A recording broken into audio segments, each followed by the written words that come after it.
It sure is that time, and it's good vibes here in the studio, live in the heart of Sharjah. Shout out to everyone who's tuned in around the world, whether it's 95 FM, pulse95radio.com, Al Maraya app, or if you're watching us live on YouTube. We have a special guest in store today, the man himself, Joe Morrison. Joe, welcome to the show. Shukran, Omar. Great to have you here. I see you nodding. You like this? Oh, yeah. Yeah? But, okay. Old Good. school groove, this. Yes. What year is this? It's probably on your screen there, is it? What, 70? Is it 70-something or 1970? Start revealing my age now, man. Well, Joe Morrison is here in the building, and for you guys that don't know already, for me, my personal experience with Joe is literally, and I say this wholeheartedly, I say it off camera, I say it on camera, is the benchmark that we all try and get to when it comes down to commentating, presenting, broadcasting, you name it. Come on. In the ADNOC Pro League, this guy is a legend, honestly, and I'm so happy he's here on the show. We'll try and cram this in the hour. But for those that don't know, when did this all start for you, man? Because I know you've been doing this for a while now. Decades. Although I haven't got the half century yet. That's when you feel really old. When you say, I've been doing this for a half century. It's like cricket, isn't it? Yeah. Half century? You done it? No, I'm still in the decades.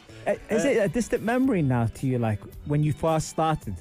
There are elements of the first start that are crystal clear in your mind because you were at a particular stadium or you were in a particular studio or whatever. But there's a lot of it is a fading memory, you know. But 90s. Do you know what was interesting when we were talking off air? Is you were saying that, and for someone that knows you like and seen you in action, you look as calm as they come. You were telling me that you still do kind of get the same feeling as probably you would have got when you first started. Really? I get serious heebie-jeebies. Really? Before going live, even now. Now, that's, anyone listening to this would say, well, of course, in the beginning of your career, you would understand that. Yeah. Because you don't have the experience. You don't know what you're doing fully. Everything's new and strange and you're busy finding your way. But no, even to this day, like at about it's not exact science, but about 3 to 2 hours before going live, yes, I just get the heebie-jeebies. I don't have panic attacks, but I get anxious that I haven't done enough preparation. And usually a TV show, you do 2 hours off air prep, minimum, sometimes 3, depending on the show. For 1 hour on air. Yes. So, of course, World Cups are, what are they? On average now, about 9-hour lives. Right. So you do a lot of prep. And you've done World Cups, you've done La Liga, you've presented, you've commentated and all that. Is the experience different wherever you are, or is it kind of the same feeling?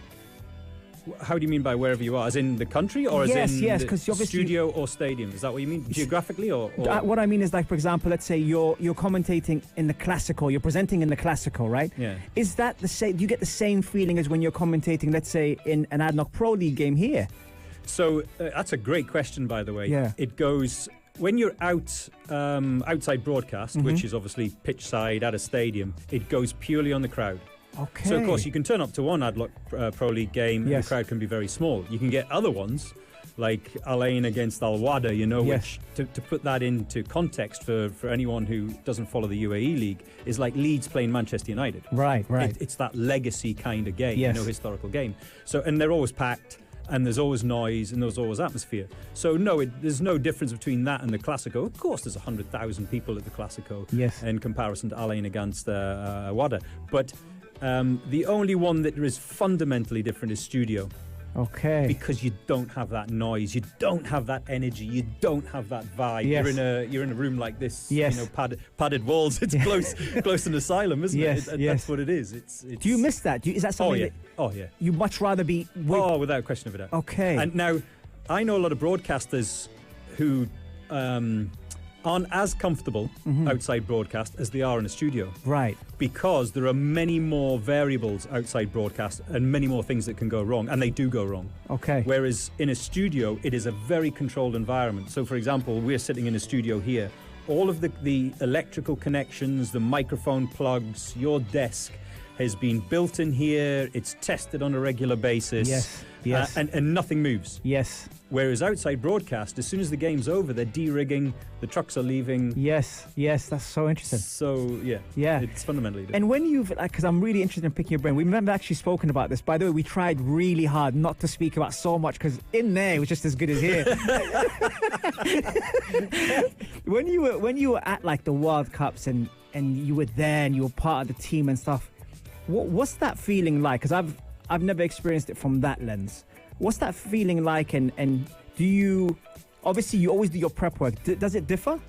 Yes, because it's intensive. Mm-hmm. Remember, it's 3 games a day for, well, how many match days are there in the World Cup? Is it 24 match days? I was thinking 24. 24, 25? Yeah. I mean, I would do probably about 35, 40 because what you have is you have technical rehearsals beforehand, and that they are really boring, by the way, technical rehearsals. Yeah. You're just going into the studio night after night after night, doing a presentation as if you're actually starting the show. Something goes wrong or the lights aren't quite right, so then you shut up for, well, sometimes the engineers can come and they can adjust the lights for up to 1.5 hours. Yes, yeah, wow. And then you have to do it again, so it's very boring. Right. So coming back to the original question, it's yes, it is. It's fundamentally different. Again, you're in a studio. It's intensive. It's back to back. But you're in a bubble. Okay. You're in a real bubble. Okay. You think about watching a tournament with your friends. You're sitting there, watch the game, pass your opinions, done, it's over, you're gone, you go home, you go to work the next day. Yes. Whereas you're constantly on it. Yeah. And it's not just the narrative of the game, what happens. So, for example, the final the other night, it's not just that story. As soon as you come off air, you're talking to producers, what went right, what went wrong, what do we need to change for the next show tomorrow night, or, whether it be technical, whether it be production. And then there's an added layer nowadays, which is social media. Yes. You've got to fulfill all your social media commitments. Yes. See, that's interesting. And I was gonna ask you about that because you're a Newcastle fan, right? I'm gonna say that on air. You see him. You see how he did the Alan Shearer already, but both hands. Are you like that when you? No, you're good. You're good. Are you like that with England? Like when you watch England, are you still as passionate about the game, or do you have to be more reserved when you're commentating? Have you seen my posts about Gareth Southgate? Yes, I have. That's why I asked the question. That's why I asked the question. Behind the scenes, when all these things are happening and factoring all these things, do you have to almost try to stay calm, or can you react? Are you allowed to react? Oh, I react. Yes. Okay. I react. Okay. Yeah. You get into it and you react like anyone else would react. The only thing that's slightly different, Omar, is when you're broadcasting on a game, you're thinking about all the elements, because what you're doing is you're thinking about the talking points to come up with your ex-players, your pundits who are sitting there. Yes. So, for example, the goal that goes in the other night, the equaliser, whatever that goes in the other night, you celebrate, and like, oh man, that was a great finish. Cole Palmer, and it's all over. But what I still do, even when I'm watching as a fan, is I'm going, how did that move start? Yes. Who started the move? Where did the trouble begin?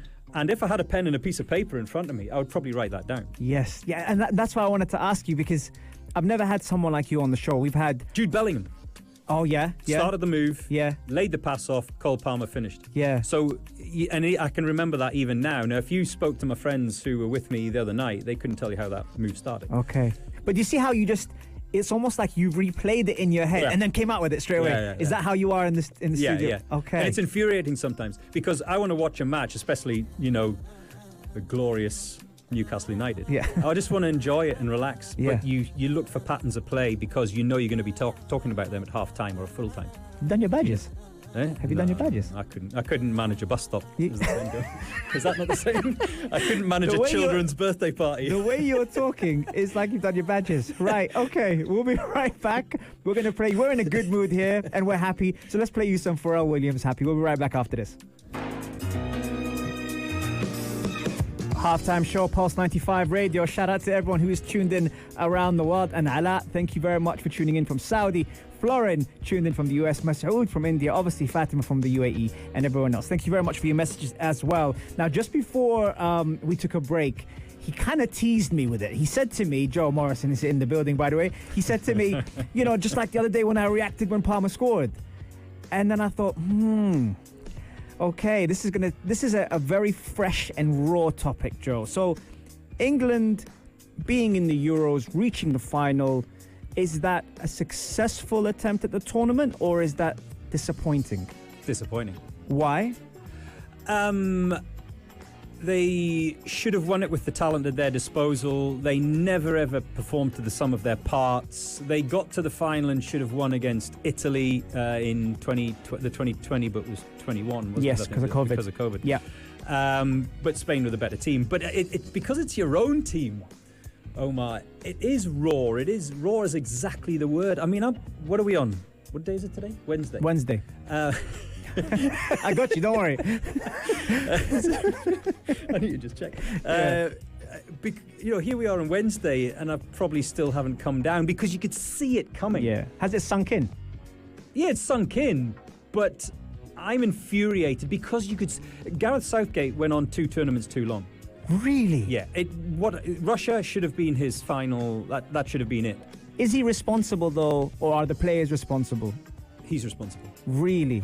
He's responsible, and I'll tell you why. Go on. Because when you come to knockout competition, and in particular the big tournaments, you cannot coach players. They've spent their entire season with their coaches at their clubs to work on their technique and their passing and drills and all the rest of it. Right. They're thrown together for, 6 weeks, something like that. Yes. What are you going to do? Coach these players to be better than they are in 6 weeks? No. It's purely about man management, i.e. best players, best position, which is what Sir Bobby Robson always told me. Mm-hmm.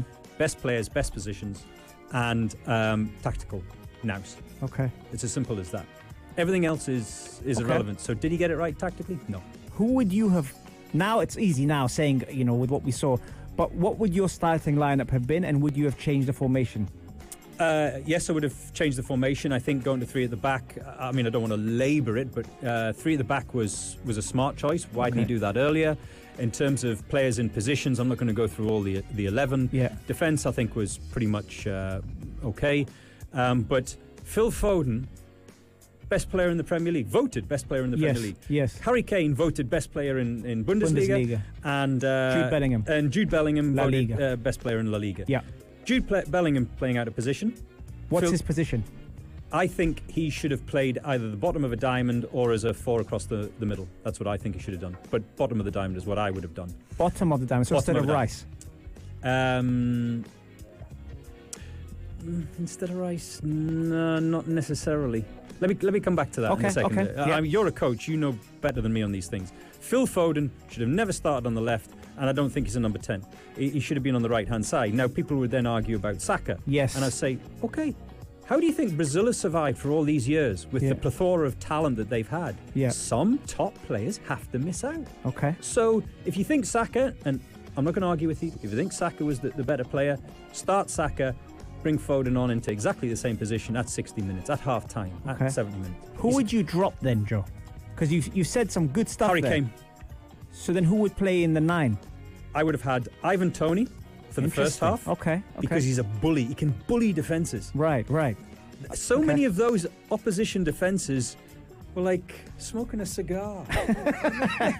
They were against Harry Kane. And by the way, one thing I'll say about Harry Kane was I think Harry Kane in this tournament, it's scandalous what he's done now. And the reason I say that so strongly is this. If he was injured, and that's my suspicion. Yeah. If he was injured, you have to be honest with the coach and the nation and say, love that. I'm struggling. Okay. In which case, okay, might do 45 what minutes. What if he's fatigued? If he's fatigued, he shouldn't start. Okay. Still take him because of his stature and because of what he's done. You don't not take him, but no. Okay. The Ivan Toney one, again, I want to play devil's advocate because I really like the way you think. The Ivan Toney one, despite him not playing half a season, the sharpness might not be there. Would you still play him ahead of Kane? Yes. Okay. Because you've got an unfit player, which is exactly the same in my book. Got you. Someone who's unfit and someone who's not match sharp. Got you. Okay. Here's something now again. The Watkins moment, right? The moment that he scored in the last second. Okay. Would you have brought him on when Toney was more impressive in the earlier games? So you're a coach, yeah? Yeah. Right. I'm going to throw the question back at you in just a second. Okay. Here's the thing. Surely every weekend that you line up your team that you coach here in the UAE, you look at the opposition. Correct. I would look at the defence and say, this defence would favour Ivan Toney starting. This defence, bit slow on the turn, would favour Ollie Watkins starting. Right. That's how I would look at it. Correct. So the reason why I say that now is because looking at the stats in the background, Watkins. By the way, I was calm until I came in here, and you're getting my. I like it. I like it. This is what this room needs. I got over it. This is what this room needs. But Watkins, out of all the three strikers up against Van Dijk in the Premier League, I know a different competition, but has been the most successful. I personally didn't see that coming because I saw how Ivan Toney played in the earlier stages and the impact he had alongside Kane in the early stages with England, and thought Southgate would probably bring him on. Southgate brings on Watkins. Watkins scores the winner. Everyone's saying how amazing Watkins' finish was. Does Southgate deserve credit for that based on what you just said in terms of the opposition he's playing against and the type of striker that will push the defence back in order to stretch them, because we had 400 number 10s and no number 9. And then he comes in and occupies the back line and pushes them back to create the space for Palmer to pass into Watkins, Watkins to turn, bang into the bottom corner. Can you see where Southgate went right with that one? I'm trying here. He's gone. He's not my mate either. I'm working with you. Gareth Southgate should have put the dice that he had in his pocket on that night on eBay. By the way, does eBay still exist? Does he? It was literally using that line. I'm using that line. But he got it right. It was fluke, man. Oh, really? It was fluke. Look, if Ollie Watkins doesn't score, in the dying moments of that game, it changes the whole dynamic and all the analysis of all the pundits for the next match. And the fans as well, by the way, who are now clamouring for Ollie Watkins to start. Yeah, well, they were all kind of on his back the whole time. I could pick your brain on this one. Look. Go on. You wanted to ask me a question, did you say, or was it? Yeah, it was basically about what would you do, and I'll just put this back at you. Yeah. Do you think, it's a simple question. Yeah. Do you think Gareth Southgate maximised the potential of his squad in this Euros? Yes or no? No. There you go. The reason why is because I feel like he tried to shoehorn 3 players in a number 10 position when the number 9 was doing the number 10 in Bellingham, Foden, Kane, and he didn't stretch it out wide when he played Trent Alexander-Arnold in earlier rounds, who is very good at playing the diagonal pass, or even his passing range is second to none. So I would have had Anthony Gordon on the left, Saka on the right. So would I. And use Trent's passing ability to stretch defences. Now, when sometimes I hear the phrase, good players make it work, I could understand why he couldn't leave Foden out, but I would have played Foden in the you 10 can play position. Both. Yeah, not but then at the same time. But no, you can play both, because there was a number of games where Saka was starting to blow. Yes, you know? I mean, to be fair, actually, not starting to blow. That suggests a fitness issue, which it wasn't. No. When I say starting to blow, I mean as in he was becoming ineffective. Yeah.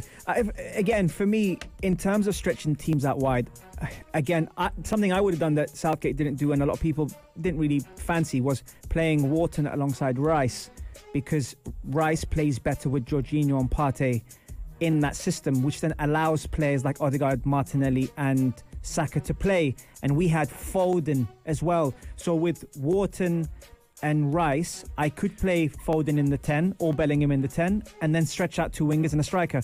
But it didn't work out that way. And it's easier now for me to say it now in the tournament. We're all armchair coaches. Correct. And the one thing I will say with regards to all of this is I spent some time before a derby match between Real Madrid and Atletico Madrid on the touchline, and Zidane was there.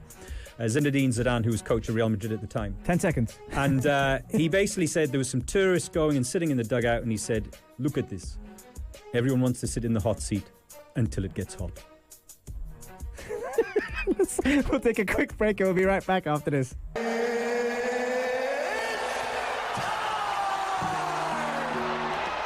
I do need to put this behind the scenes footage of Joe with the microphone. Battling with my mic. It's gone a bit limp. He literally almost dropped the mic and we haven't even started yet. I'm trying to lift it up, but it just... Anyway, back to the show. This could go places. Right, we're going to enter the fire round segment. This is the type of round where we throw anything to the guests a direction, and there are no wrong answers. He literally does respond the way he wants to. Keep it clean, Joe, and it will be a good session.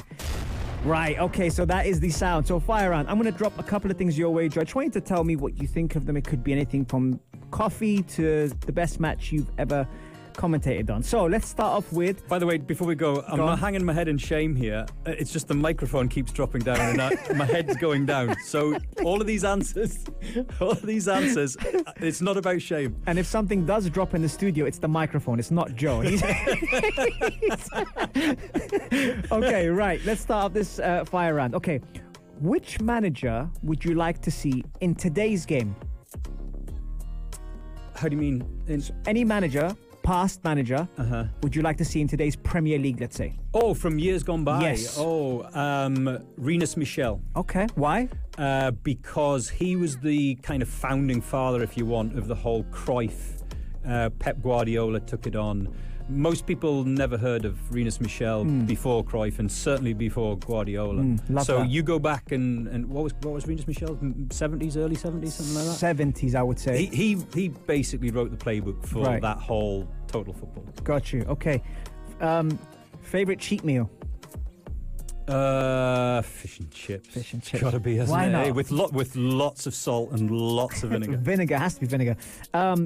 Largest audience you've ever presented or broadcasted? 47 million. Wow. I was told by the channel, and it was World Cup final in 2014 Brazil. What was that like? Well, you don't notice it. It's you know, that figure there, you don't find out until days later when all the data comes in and the numbers come in. So when you're actually on air, it's just exactly the same. Right. It's no different. It's a bit like Pulse. Favorite modern day number 10? Bellingham. Okay. Would you classify him a 10? I would classify him a 10, I think, yeah. Okay. Yeah, I think he massively impressed me in the Euros, not because he was spectacularly impressive. Right. He's just got all of those ingredients. Bite. Yes. Determination. Yes. You know, leader. Yes. He's tall, reminds me of Zidane, you know, like touch, overhead kick. He's got the lot. Right, right. Favorite commentary moment? Could be you, could be someone else. Oh, commentating. Actually, it wasn't my favourite, but it certainly, if this is what you mean, I mean, my first commentary for Premier League obviously was special, but it was the worst. And that was Arsenal and Newcastle. It was Arsenal against Newcastle United, and there was one shot off target in the entire match. It was at the Old Highbury. Yes. Which, I don't know if you ever, when you visited there, you're younger than I am, as a youngster, remember the press box was literally the size of this, so you had just enough space to get a piece of paper this wide, plus all your equipment, your broadcasting equipment. Yeah. It was tiny, and you had to sit like this. Right. And write your notes like this in the whole game. Not my favourite. I don't know why you even said that. Well, at least it was two good teams. But commentary, presenting Classico, pitch side at the new camp. For all the Madrid and Barcelona fans, what was that like? Oh, it's a bucket list thing. If you're a Real Madrid or Barcelona fan, make that pilgrimage to either Bernabeu if you're Real Madrid or Camp Nou if you're Barcelona. Favorite player of all time? Foreign player Andreas Iniesta. Okay. English player Paul Gascoigne. I had a feeling you'd say that. Yeah. Number 6 in the game. Who's your favorite number 6 in the game? I would probably say Xavi. Interesting. I think because he was in a trio of which one was Messi, like took all of the glory and the headlines and headlights, and then Iniesta. Yes. If he was in a team on his own, if Xavi was the Manchester United midfield, like we would be talking about him completely differently. We'd be talking about him in a Yeah. Okay. And if you could commentate on the World Cup final, who would you pick to be alongside you? As a pundit? Yes. I love Roy Keane at the moment. I don't know whether he would translate to commentary, but certainly in presentation, I think he's fabulous. Probably Roy Keane. Roy Keane. Okay. Because he's brutal. Yes. He's brutally honest. Will that sound as good as it looks? He's got the Irish twang, so voice is important. Yes. Just a little bit of broadcast. Your voice is important. Yes. Your delivery is important, and Roy Keane is what's the word? He's doesn't say a lot, which, by the way, is quite rare in broadcast. People talk. But isn't that why important to see him at that point when he doesn't say much? He still does something with his eyes. He's got look. But here's the thing: like we're sitting in a studio now, and there's cameras on us. Yes. So it's changed. Broadcast has changed. Yeah. So you could do that. Yeah. Speaking about change, how has social media changed the game? Massively, in particular for players. Players are almost their own broadcasters now. They have their own channels, they have their own outlets. That's really well put, that one. Yeah, I think they will play a big part in how broadcast is for the next 10 years. A big part, a really big part. Very interesting. Favourite UAE ADNOC Pro League game you've commentated on?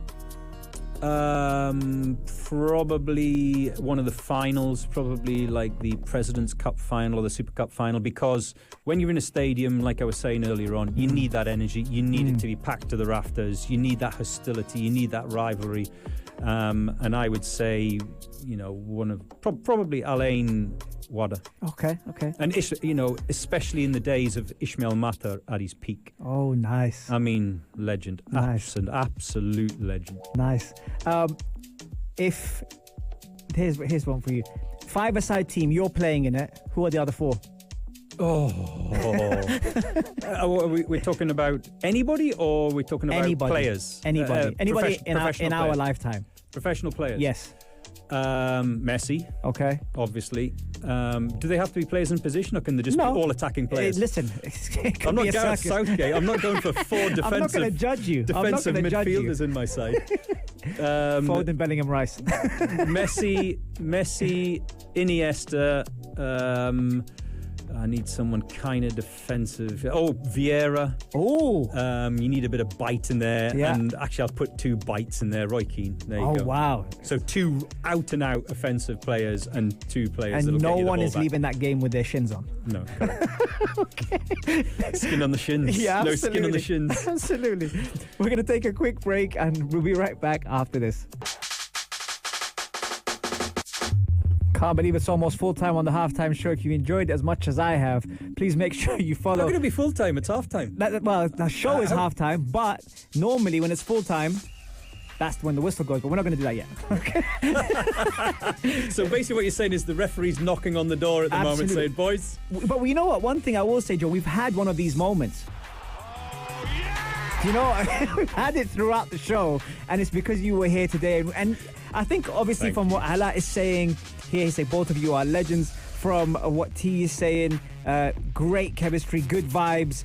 Sufyan is saying, great show. Nanani's saying, any idea what you're going to do with your coaching career? See, you're setting off people to ask questions. My coaching career, your coaching career. Hey, listen, we go as a package. I'm taking you with me. But no, it's been great. Obviously, your knowledge on the game is something that I really enjoyed. And that's why when you were talking earlier, I said to you, have you done your coaching badges? And he said, I couldn't manage a bus stop. That was brilliant. And another question here from T was asking, if you could go back to yourself in your early career in broadcasting and sports, would you change anything? No. And I couldn't change anything. And it's a great question. Yeah. And the reason is there are moments which are, some people call them sliding doors moments. I call it just luck. Right. It's like you have to have moments of luck in your career. Right. Where certain things, one thing goes one way, which allows you to go the other way. Yeah. And I had a lot of them, especially at the beginning. Like the day that Bobby Robson, Sir Bobby Robson, God bless him, was signed for Newcastle United. The sports editor, the main guy above me, my boss, was sick that day. So I got the gig, so there you understand, yes. there are moments like that. You believe that these things just happen. Just happen, right? Just happen, yeah. Okay. A quick thank you as well. By the way, I never told him I was going to do this, but a quick thank you to Joe for helping me out when I almost had that Bobby Robson moment when I started commentating. You were the one person behind the scenes that said to me, "Listen, this is you've got this is what you're going to do. Just be yourself and just be organic. And I really appreciate the timing of that, because I wasn't sure what I was doing. That was a couple of years ago now. You know what? It's like you have to see something as well, and you've got that talent, you've got that ability. I'm not blowing smoke, I'm being genuine. Thank you. You've got that talent, you've got that ability. One of the prerequisites for the modern generation and the younger generations, you've got to have the teeth. You've got the teeth. So, look at those teeth. Like, look at my teeth and look at those teeth.